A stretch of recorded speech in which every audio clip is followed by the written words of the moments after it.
Good evening and welcome to the Press Box. I'm Vanessa Johnson, and for the next 30 minutes, I'll be your host. With me are Reynolds and Jeff Tobin sitting in for Jay Marks. How you guys doing? Good. Doing good. Glad to have you back, Jeff. Thanks. That's great. Okay, before we start, I'd like to remind our caller viewers that this is a live show. So if you have any questions that you want to ask, give us a call at 873-6713. Okay, guys, let's talk baseball.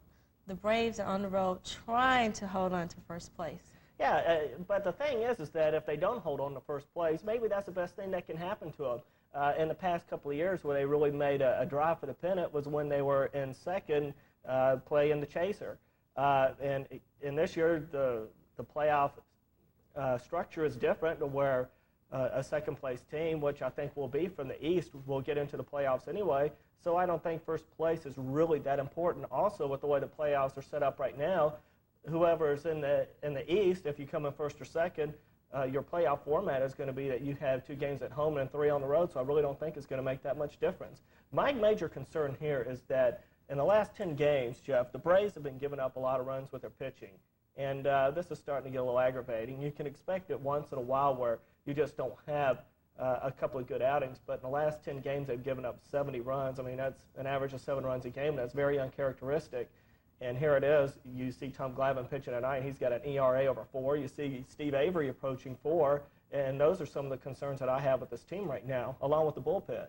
What about you, Jeff? Well, Ty pretty much touched on it. The Braves are struggling a little bit. Starting pitching, of course, is the strength of the team going in and has been for quite a while. Glavine's ERA over 4 is something to be maybe slightly concerned with, although his ERA has gone up a little bit each year. But the good thing about Glavine tonight, he got some run support already. In the last outing, he got a lot of run support. So, of course, the Braves can't be expected to score 7, 8 runs a night. They do have a much better offense this year than they did at this point a year ago because we didn't have Fred McGriff yet. Yeah, Avery started out cold and he got hot. Now he's gotten cold again. Merker's really been a surprise and a good surprise. He had a bad outing this weekend. Again, the starting pitchers had a little slump here lately, and Greg Maddux got banged up a little bit last night, which is the first time I can remember seeing him get hit that hard. And really, it was a 2-1 game, and then Floyd hit a 3-run homer to open it up in the 7th. So the bad thing about the Braves bullpen, which isn't really obviously the weakest link on the team, is you don't want to put them in too early. You want to leave the starters in there because you can trust them a little bit more. And maybe if they had a better bullpen last night would be a good example. Maddux doesn't make that pitch for the 3-run home run. So, but it's early in the season. Got off to a great start. They're in good shape. Montreal has been chasing teams for the last 3 years. They chased the Pirates a few years ago. They chased the Phillies a year ago. And people keep saying that Montreal's too young, but now these guys have been in 3 pennant chases, and I don't know, I think there's a little bit of concern needs to be, the Braves don't need to forget about Montreal because they've got a good club. Oh, there's no doubt about that. As a matter of fact, before the season started, Montreal was not picked to come in second place and be the wild card team. As a matter of fact, it wouldn't surprise me one bit if Montreal ends up with the second-best record in the National League. Okay. Jeff touched a little bit on this, but I'm worried about the Braves' offense. What's going to happen here? Well, first of all, it's hard to score runs when you lead the majors and lead the world in hitting into double plays. I mean, last night the Braves hit into 3 more of them. That gives them 76 for the year. That was something that they didn't do in the past 2 seasons. I mean, that's the best way to kill a rally is a double play. That's just one of I think that's the biggest problem stopping this team right now. As a team, they're hitting 275. That's good. There's nothing wrong with that at all. But it doesn't matter if you sit there and get all these singles and hit into double plays and can kill your innings. Exactly. Well, team speed is definitely not at a high point with the Braves. They've got a lot of, they have average speed. They don't steal bases. Kelly's come over and done a good job, but again, he's not a pure leadoff hitter. And I think looking at tonight's lineup, Dave Gallagher's leading off hitting 220 or 222, and that's your leadoff hitter. He doesn't have a lot of speed, and he struck out the first time tonight. And yes, I watched the game before he came down here. Anyway, but Javi Lopez got off to that great start, and then all of a sudden he started hitting into double plays. Terry Pendleton's been getting hurt, and we got hurt. He's not hurt bad. He's on the DL, but him not being in the lineup, and you got Bill Picotta, who's got like 2 hits in his last 18 at-bats. So Brave offense is hurting a little bit right now. McGriff went through a bad weekend in Philadelphia, but he had a good Sunday. Personally, I would like to see guys like Ryan Klesko get some more playing time. I mean, the guy's hitting over 300, and I know Bobby's a very much a lefty-righty type of person, but the guy's got so much talent. He's hitting over 300, and I'd like to think that if he got to play a little bit more, he'd have more than 12 or 13 home runs that he has. He had hit a couple Sunday, and you know, personally, I would like to see him play more. Justice has been slowed by a knee. He's hitting well over 300, but I think the Brave offense will be okay. With just Bobby Cox's strategies to get a man or two on base and play long ball, and that's what they've been doing. Also, you mentioned that the bullpen was weak. What changes would you make? Well, we'd love to get a closer, but the question is, what do we have to give up for a closer? There's a couple out there right now. John Franco, who's been off injured, and he's blown a few here lately with the Mets, is second or third in the league in saves right now, and the Mets I don't think are going to be going anywhere. I'm sure he'll be expendable later in the season. The Cubs have Randy Myers, who's another guy who's up there, and the Cubs, believe me, aren't going anywhere. So there's two guys that we could possibly get. They were looking at Brian Harvey, who got hurt, and Rick Aguilera with the Twins. But yeah, you can't get that now because the Twins are in a pennant race now. Right. What about you, Ty? What changes would you make? Well, the thing is that I think you have to sit there and look at your organization first of all. I think that having Kent Mercker as a number 5 starter is a waste, especially with the way the starting pitching has been going right now. Kent Mercker doesn't belong in the bullpen either. He should be a starter. That's a man that likes to use a let-up, but if he's in the bullpen, he doesn't trust his let-up enough in the late innings and only uses his fastball, and he takes away one of his best pitches. He has got to be a starter. What I would do is take John Smoltz, who is a slow worker. He's a strikeout pitcher. He doesn't get a lot of run support because he's a slow worker, I think. And you just look at his wins and losses, and you look at the scores, and he just doesn't get a whole lot of support. I think it's a psychological issue with him. I think that if you take him, put him in the bullpen, you let those 4 guys pitch all the time with an occasional 5th starter, and I don't care who it is. I would look at Mike Bilecki. I would consider bringing someone up from the farm. I think that the Braves need to grab one of their pitchers and put them in the bullpen because that is a major weakness on the team, and I think that you can use one of your major strengths to fulfill that. I would look within the team first. As for Randy Myers, that would be great if you could get him. The Cubs are going to ask for a lot. They're going to ask for young players. They're going to ask for pitching, especially playing a Wrigley Field. But the price for him is going to be too high. He's got an ERA under 2 now, and he's hardly blown any saves this year. He's got like about, what, Jeff, 20 saves, and he's only blown 3. Greg McMichael goes out there, and for every 3 saves he gets, he blows 1. You know, that's a tough ratio. Myers is a lot better right now. I think that's a heavy price to pay to get him. Those are some good points. Do you have any complaints about the Braves manager? Well, Jeff, I think you brought up one point with Bobby Cox always wanting to play the lefty-righty thing.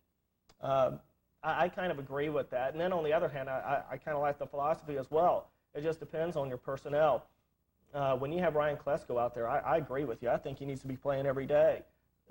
There was no one that did it better, I think, than Earl Weaver when you had players like John Lowenstein and Gary Renicky playing left field for the Orioles. Back in the 30s, in the late 70s and early 80s. And out of the 2 guys, at the end of the year, you add up the numbers, and they would combine for 35 home runs. And that worked out really well for them. Klesko, I think that he needs to play every day. Or Tony Tarasco, I'd like to see him play more often. I'm not that high on Dave Gallagher. And especially after that pitching performance Pete Smith made against the Braves, I'm starting to dislike that trade more and more. But, well, I'd like to see Klesko play more, and Tarasco's another guy who's hitting around 300 in limited play.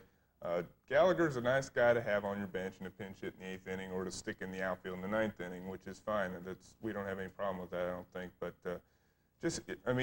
guys like Dave Justice and Fred McGriff are known to hit left-handed pitching good. The reason they're good at hitting left-handed pitching because they got a lot of practice at it, not sitting on the bench watching the right-hander do it. So I'm not sitting there saying that Ryan Klesko is the next godsend, the next all-star, but I think he's got a lot of potential, and I think we've got nothing to lose by seeing what he's got. I agree. We have a phone call. Thank you for calling. Caller, you're on the air. Hey, guys. How's it going? Hi. I noticed where Chipper Jones is like recovering a little bit quicker than they expected. What do you think of the chances of him playing some third base later this year are? I'd love to see it, to be honest with you. That's a very good question. Especially if Terry Pendleton's out and you got Picotta struggling like he is. Personally, I like Bill Picotta. He's a good utility player. But certainly, I'd like to see Chipper Jones get in there if he's healthy and to see what he can do right now. He was having a phenomenal spring, and I think that he would have been a starter in the Braves outfield in front of Ryan Klesko. There's no doubt in my mind I'd love to see him at third base, especially with Terry Pendleton being hurt as often as he is. Well, he fits right into Bobby Cox's little scheme of things because he's a switch hitter, I believe. And, of course, he's a young player. But he could play a lot since he's a switch hitter, and he wouldn't be platooning. Getting back to your Lowenstein-Renicky thing a little while ago, the Braves themselves had a pretty good situation a couple years ago with Brian Hunter and Sid Bream at first base. They had that kind of year together. Again, it depended on the types of players, and that worked out. Right. So, the platoon system can work, and we're not sitting down here to tell you that it's bad, but it just depends on who you have in the platoon system. No, we're not bad-mouthing Bobby Cox either. I mean, the guy's won a lot of games, and he certainly knows something. Here he is. He took a franchise that's been traditional losers, and he's taken them to 2 World Series, and they won the West 3 years in a row. The man knows what he's doing, but we all have opinions, and no matter how good you are, you're going to have people with different opinions. That's true. Okay, we have another phone call. Thank you for calling. Caller, you're on the air. Yes, I have a 2-part question.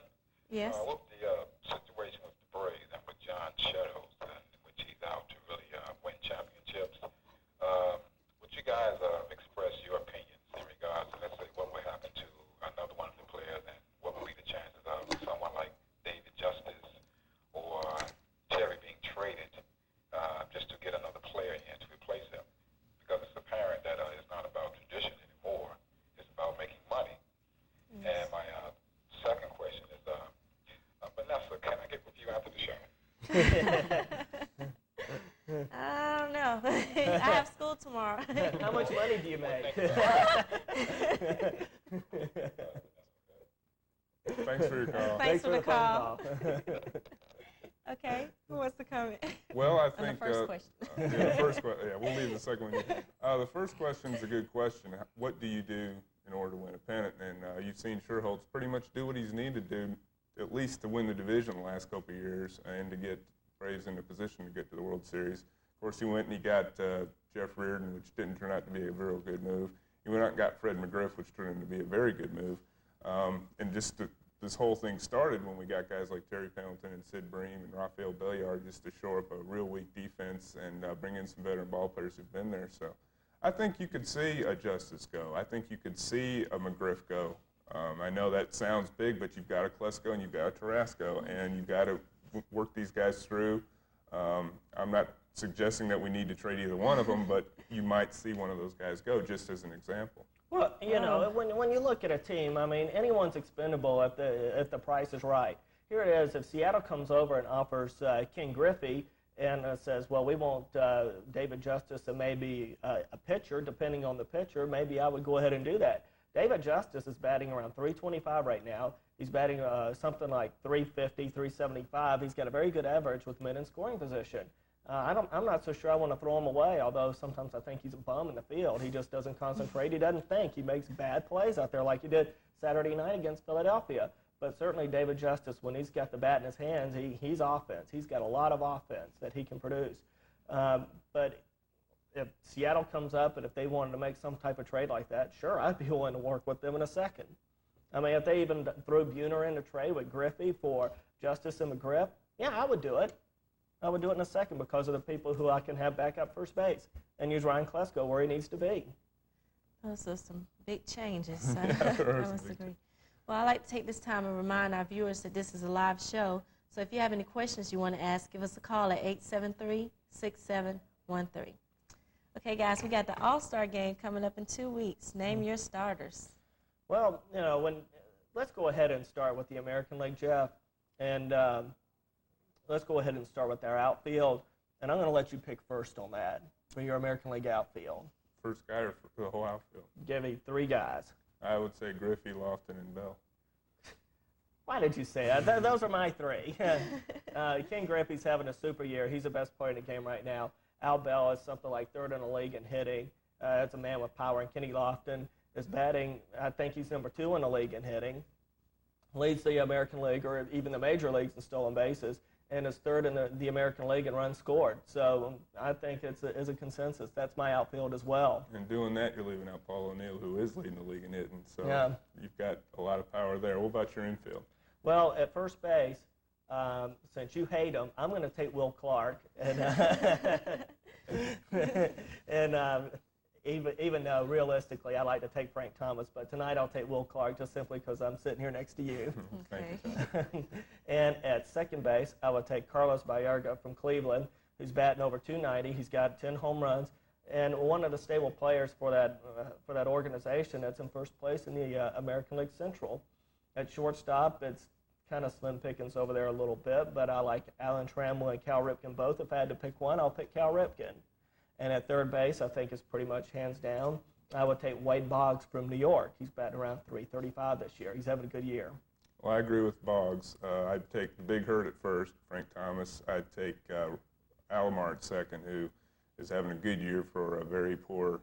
Well, Toronto's been hit with a lot of injuries, and coming off consecutive championships, I think they're coming off down a little bit. Shortstop, I like Felix Fermin. He's having a good year over there, so I'll go with that shortstop. Now, catcher, who? Well, my heart says take Stanley because he's with New York, but you got to get a player from almost every team, and the Brewers are so crummy that I think you can take Harper, the catcher from over there, who's batting around 285, and stick him in there, and have a player represent Milwaukee actually in the All-Star game.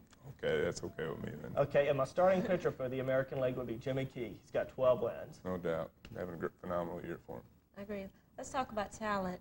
When I mean talent in positions, what are some of the most powerful positions in baseball? I think it's one we just hit on, first base in the American League. I mean, you have Will Clark, who's one of the leaders. He may be the leader right now in the American League in RBIs. He's batting around 370. He's having a phenomenal year. The people out there at Candlestick Park are really missing his bat. But Frank Thomas, this is just unbelievable when you look at this man. He's leading the American League in runs scored, and this guy is a legitimate Triple Crown chance here. I mean, Thomas is one of the tops. He's catching O'Neill right now in batting average, and I think it's only a matter of time for Frank Thomas to catch him. I agree. In RBIs, I mean, he's going to have a war there because of Will Clark and Jose Canseco up there with him. And of course, home runs, where you got Ken Griffey, who's on a pace to hit about 70 right now. So it's going to be hard to do in the American League, but if anyone can do it, I think that Big Frank can do it. But then you also have other great players at that position, Jeff. You got Rafael Palmeiro, you've got Don Mattingly, and you got Mo Vaughn over there in Boston. It's just loaded with talent at first base in the American League. Jeff? Well, I pretty much agree with what Ty said. First base, you've got really this year, there was a lot of talk about it in April about the home runs, and everybody's hitting so many home runs. Canseco's hit over 20. You got Frank Thomas. You go over to the National League, and Williams with the Giants team not having a very good year, but he's hit a lot of home runs. Piazza, the only guy I've ever seen hit a ball that looks like a pop fly to second that goes 400 feet to right center. I mean, the guy is just so strong, the ball just flies off his bat. But yeah, you've got a lot of I think the big thing this year is the power and the RBIs, and Ty's pretty much touched on it. Okay. What about some of the weaker positions? I think it's no doubt. If you could have someone from the Milwaukee Brewers representing you in the All-Star game, it's got to be catcher in the American League. No one's doing well in that position over in that league. Alomar may be the starter over there, just simply because he's in Cleveland and they're winning right now. Yeah, you got that, and you've got shortstop too. I think in both leagues, you've got a lot of average players. You got Barry Larkin, who started out horrible, who's just got off a 19-game hitting streak. He's approaching 300 now. Second base is another kind of a weaker position. Mark Lemke hitting 300 is probably the highest batting second baseman now in the National League. Ryan Sandberg, who was always the all-star second baseman, chose not to play anymore, so he's out of the picture. So you've got the middle infield positions aren't as preeminent as they've been in the past few years. That's probably what I would think are weak spots, along with American League catcher, definitely. Yeah. You guys have mentioned a lot of numbers. What has surprised you most in numbers?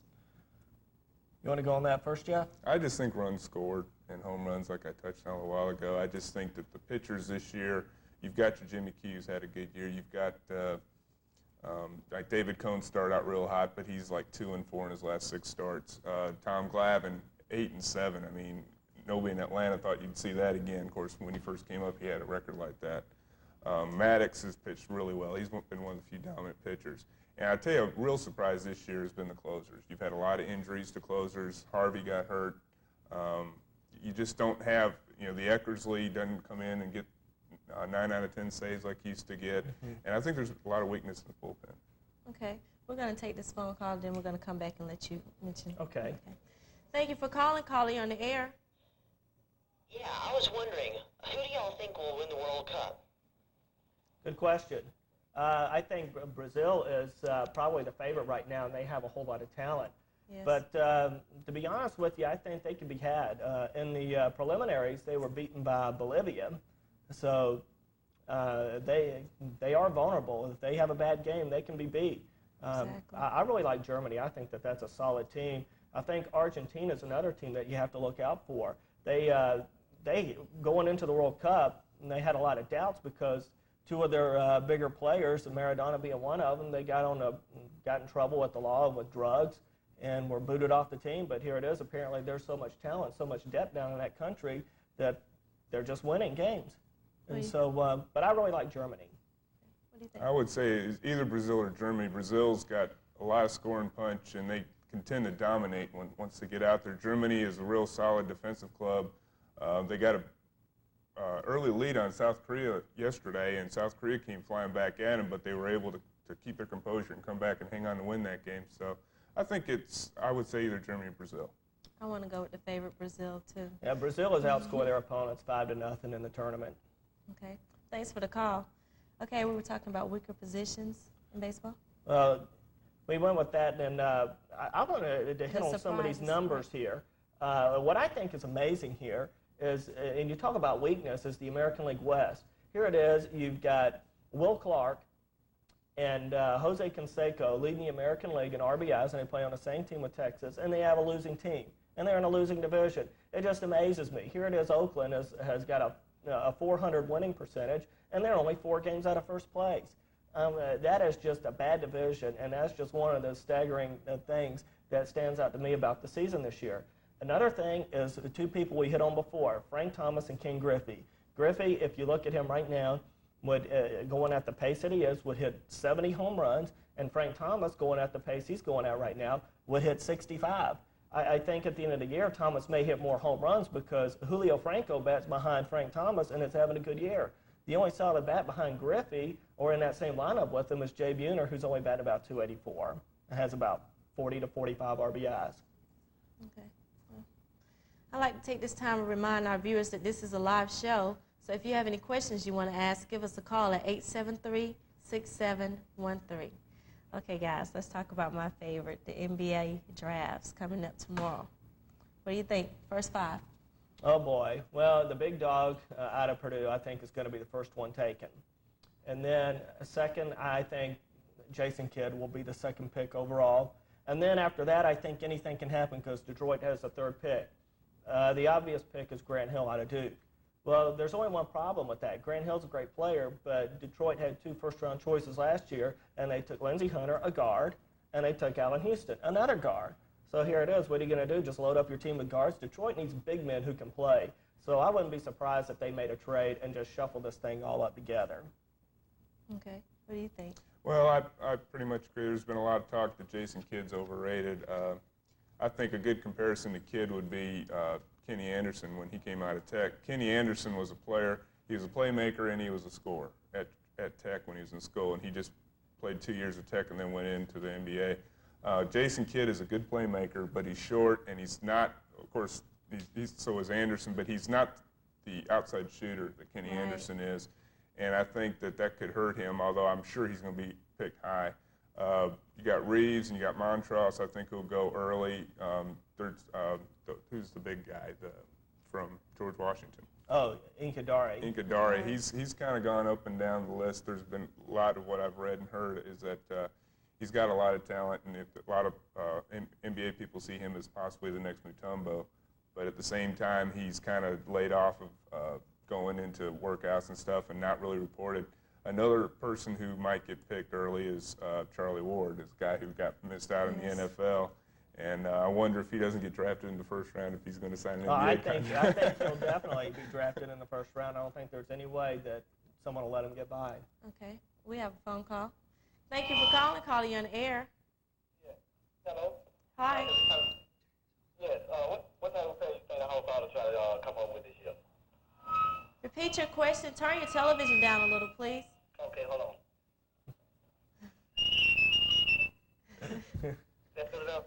Yes. Okay. What type of player you think the Hawks ought to come up with, or do you think they need to trade a player to come up with a first-round draft choice? What are you talking about, the Hawks making a trade maybe to come up with the first-round draft choice? Yes. Yeah, do you think they need to try to make any kind of deal to come up with a first-round draft choice? Because I know with the third and fourth pick, they won't be able to get a pretty good player. I don't know if that's going to happen. Really, there hasn't been much talk about it. Personally, well, they just signed Kenny Norman, and one of the reasons he came here is that he wanted to play with Danny Manning. That could actually work out. If the Hawks were to do anything, I'd like to see them get an inside-outside player, and I don't know if there's too many people like that available right now. I don't know if it's a question of someone giving up a pick to the Hawks for a player. I think it's more or less the Hawks may not see too many people that can just step right in for the right price that can help them out. Well, do you think they have a chance of re-signing Danny Manning? I think they do, and just to answer your question, let me give you a few names. Douglas Edwards, Adam Keefe, Sam Marble. I don't want this team to draft a first-round draft pick. I think we need to go and trade. We need Ramil Robinson. Well, that ended up being getting Mookie Blaylock, so that worked out okay. But right, when we drafted him, personally, I wish that we would just sign a player or trade instead of us trying to draft, because the Hawks have a lot of trouble drafting players. I have one more question. Since Dominic a free agent, do you think the Hawks will try to get him back in Atlanta? I don't think there's any way the organization will do that, because they'll be admitting a mistake. I would love to see the move, because that's a great inside and outside player. I think that move definitely hurt the Hawks in the playoffs. I think that's the main reason they lost to Indiana, was because they just weren't versatile enough. I didn't like the chemistry of the team. Only way we could get Dominique is to get him to take a tremendous pay cut in order to get him in under the salary cap. And knowing Dominique, I don't think he'll do that, because I know that he knows that he can sign for a lot of money somewhere. And maybe the Knicks will want Dominique. All right. They should try to pursue a big man or a backup point guard. Repeat your question. He wants to know if we should go after a big man or a point or a backup guard. I think they need someone who can shoot the ball. When you traded Dominique Wilkins, you traded someone who can put up 25-foot jump shots. You gave up a three-point shooter. And you got Danny Manning, who's just an inside player. So if they need anything, they need another outside shooter, because when that trade was made, you saw a lot of defense really concentrate then on Mookie Blaylock and Elo, and they weren't open nearly as often. So I think that definitely another shooting guard would be the move for the Hawks. A definite score. Towards the end of the games, we didn't have a go-to guy after we traded Dominique. Manning filled that role in certain games, but still we needed a guy in the last 2 minutes of the game that we could go to, that we could depend on to make a basket, and we didn't have that, and I think that's what we lost to the Pacers. A lot of good questions. Thanks for the call. Thanks for the call. Okay, what about Jalen Rose and Juwan Howard? Where do you think they're going to be going? Well, if Detroit has to pick someone, I think they may take a player like Juwan Howard, or they're just going to need a big man if they want to make a trade for Grant Hill. So I think that you may see one of those moves made. Okay, we'll just have to see. I'd like to thank you guys and thank our sponsors, Dirty Al's, and we'll see you next week, same time, same station.